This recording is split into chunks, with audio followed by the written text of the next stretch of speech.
or be screwed out. The hook that you see inside the fan, it's there to hold the fan while you work on the electrical wires.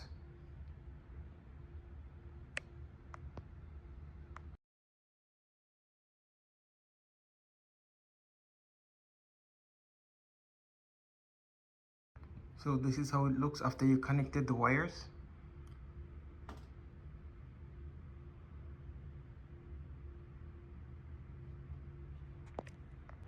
And there you have it. Now we can turn the light down. We can turn the light up. We can change the light.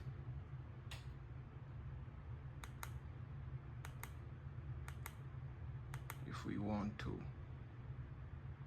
And few other more options on it also.